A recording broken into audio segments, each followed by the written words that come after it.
अच्छा, velocity time graph क्या होता है? वेलोसिटी टाइम ग्राफ एक ऐसा ग्राफ है जो वेलोसिटी और टाइम के दरमियान रिलेशनशिप को शो करता है। वेलोसिटी वो जो वेरी हो रही है, वेरिएशन ऑफ वेलोसिटी। वेरिएशन का मतलब क्या होता है? वेरिएशन का मतलब होता है तब्दील होना। तो जो वेलोसिटी में तब्दीली होगी उसको और टाइम के दरमियान हमें रिलेशनशिप शो करे, वो ग्राफ या वेलोसिटी टाइम ग्राफ कहलाएगा। इसमें हम 3 केसेस को स्टडी करेंगे। पहला केस ये है, वेलोसिटी टाइम ग्राफ 3 तरह के स्टडी करेंगे, ये समझ लें। पहला नंबर 1 पे ये है, when a body is moving with uniform velocity.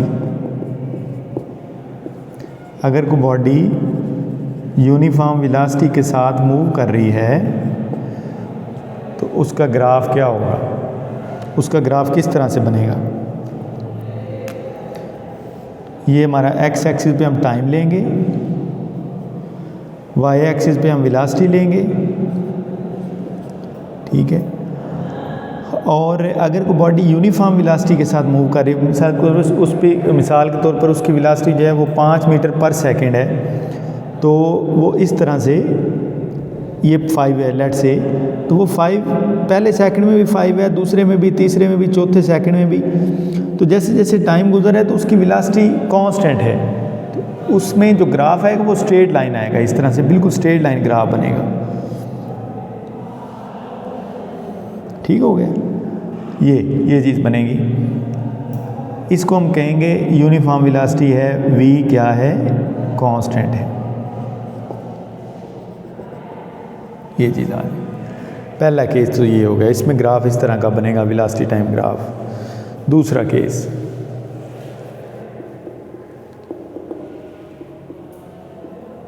When a body is moving with constant acceleration, यानी कि यूनिफॉर्म वेलोसिटी थी, यहाँ पे यूनिफॉर्म एक्सेलरेशन है। कांस्टेंट एक्सेलरेशन, यूनिफॉर्म एक्सेलरेशन एक ही बात है, कल मैंने आपको समझाया भी था इसका। कांस्टेंट एक्सेलरेशन या यूनिफॉर्म एक्सेलरेशन, ठीक है, दोनों में एक ही बात है। तो अगर कोई बॉडी कांस्टेंट एक्सेलरेशन के साथ मूव कर रही है तो उसमें क्या होगा? उसी तरह से टाइम हमने अलॉन्ग एक्स एक्सिस लेना है, वेलोसिटी को अलॉन्ग वाई एक्सिस लेना है। एक्सेलरेशन तब आता है जब वेलोसिटी में चेंज आ रही हो। अब वेलोसिटी कांस्टेंट नहीं है, अगर कांस्टेंट है तो एक्सेलरेशन 0 है, यहाँ पे a 0 है। यहाँ पे हमने a 0 नहीं कहा, कुछ ना कुछ a है, ठीक है, लेकिन वो कांस्टेंट है। मसलन वेलोसिटी में जो चेंज आ रही है वो इस तरह से आ रही है कि ऐसे वेलोसिटी बढ़ती जा रही है। पहले सेकंड में 1 मीटर थी, दूसरे सेकंड में 2 मीटर हो गई पर सेकंड, तीसरे में जो है वो 3 मीटर हो गई, and so on.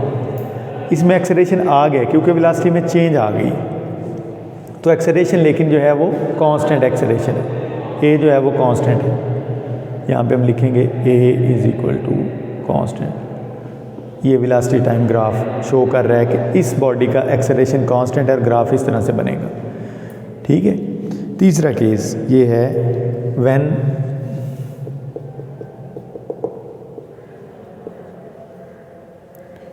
A body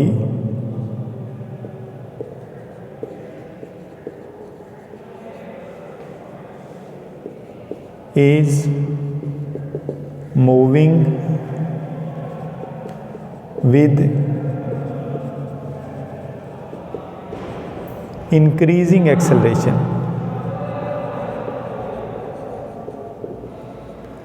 अगर कोई बॉडी इंक्रीजिंग एक्सेलरेशन का क्या मतलब है? अब एक्सेलरेशन कांस्टेंट नहीं है, नॉन यूनिफॉर्म एक्सेलरेशन है। एक्सेलरेशन जो है वो चेंज हो रहा है। अगर कोई बॉडी जो है वो नॉन यूनिफॉर्म एक्सेलरेशन के साथ मूव कर रही है तो उसका वेलोसिटी टाइम ग्राफ किस तरह से बनेगा, उसको देखें। ये टाइम है, ये वेलोसिटी है वाई एक्सिस पे। तो अगर एक्सेलरेशन इंक्रीज़ हो रहा है टाइम के साथ साथ तो ग्राफ इस तरह से बनेगा। पहले टाइम के साथ साथ चेंज होता जाता है, फिर तेज़ी से वेलोसिटी में चेंज आना शुरू हो जाती है, क्योंकि अगर चेंज कांस्टेंट हो तो फिर ग्राफ इस तरह का होगा। इसमें ग्राफ टेढ़ा थोड़ा सा बन रहा है क्योंकि वेलोसिटी अब यूनिफॉर्म नहीं है, इंक्रीज़ तेज़ी से हो रही है। अगर तेज़ी से इंक्रीज़ हो रही हो तो फिर एक्सेलरेशन भी तेज़ी से इंक्रीज़ होगा, यूनिफॉर्म एक्सेलरेशन नहीं रहेगा। ठीक हो गया। ये चीज़ है, ये हमारे पास नॉन यूनिफॉर्म वेलोसिटी और नॉन इंक्रीजिंग एक्सेलरेशन का जो ग्राफ आ गया। अच्छा, इसमें देखें, इस केस में अगर हमने ये ग्राफ जो है ये हमें एक और चीज़ में भी हेल्प करता है समझने में। वो क्या है कि डिस्टेंस कवर्ड बाय बॉडी, कि डिस्टेंस कितना कवर हुआ है वो हमें हेल्प करेगा। पहले देखें इस बॉडी ने कितना डिस्टेंस ट्रैवल किया है, ये देख लें। इसके लिए सिंपल हमने क्या करना है, एरिया ऑफ द ग्राफ जो है वो मेजर करना है।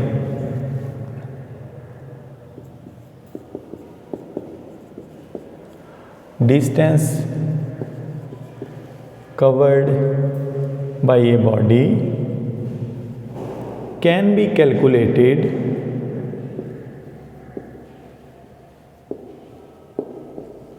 by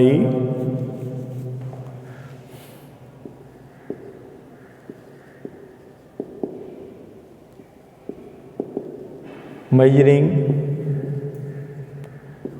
area under the curve। Area curve के अंदर वाला मेजर करके हम डिस्टेंस निकाल सकते हैं वेलोसिटी टाइम ग्राफ से। ये देखें, इसका एरिया अगर मैं निकालूं, ये रेक्टेंगल का एरिया क्या होता है, A is equal to length into width, लंबाई ज़रब चौड़ाई होता है। लेंथ क्या है, टाइम, विड्थ क्या है, वेलोसिटी। तो ये क्या हो जाएगा, वी टी। वी टी क्या होता है, एस के बराबर नहीं होता, एस डिस्टेंस होता है। तो ये डिस्टेंस आ जाएगा अगर हम एरिया निकालेंगे। इस केस में भी ऐसे ही है। अब ये देख ट्राइंगल बन रही है इस केस में, तो ट्राइंगल का एरिया निकालेंगे तो क्या होगा, ट्राइंगल का एरिया होता है 1/2 बेस इंटू हाइट। बेस क्या है, टाइम, हाइट क्या है, वी। ये हमारे पास आ जाएगा 1/2 वी टी। टू ये तो कांस्टेंट है, वी टी फिर एस होता है, तो ये हमारे पास डिस्टेंस आ जाएगा। ठीक। इसमें क्या करेंगे, इस केस में हमारे पास पहले हमें area under the curve find करने के लिए यहाँ पे एक टेंजेंट ड्रा करना पड़ेगा। टेंजेंट एक लाइन होती है जो किसी भी कर्व को एक पॉइंट पे टच करती है। हम उस टेंजेंट का एरिया फाइंड करेंगे। ये टेंजेंट बना लिया और इस टेंजेंट से फिर हमने एक ट्राइंगल बना रही और इस ट्राइंगल का एरिया फाइंड करेंगे। इसके लिए भी फार्मूला सेम है, लेकिन इसमें जो वेलोसिटी है ना वो कांस्टेंट नहीं है। इस केस में हमें पहले एवरेज वेलोसिटी फाइंड करनी पड़ेगी। एवरेज वेलोसिटी क्या होती है, average velocity is equal to होती है, इनिशियल वेलोसिटी 0 थी, फाइनल वेलोसिटी लेट से v है, इनिशियल 0 है, फाइनल v है, ठीक है, डिवाइडेड बाई 2, यह आ जाएगा 1/2 v, यह आ जाएगा v एवरेज। अब हम उसका एरिया डिस्टेंस फाइंड करने के लिए एरिया निकालें तो वो भी 1/2 आता है, लेकिन हमने फार्मूला लगा लेते हैं s equal to v t. तो ये हमारे पास आ जाएगा 1/2 v, ये एवरेज वेलोसिटी है t। तो ये देखें, ये s equal to 1/2 V T आ गया। उसी तरह से ये हमें डिस्टेंस निकल आया। इसी चीज़ को अगर हम एरिया की फॉर्म में निकालें तो इस तरह से निकालेंगे।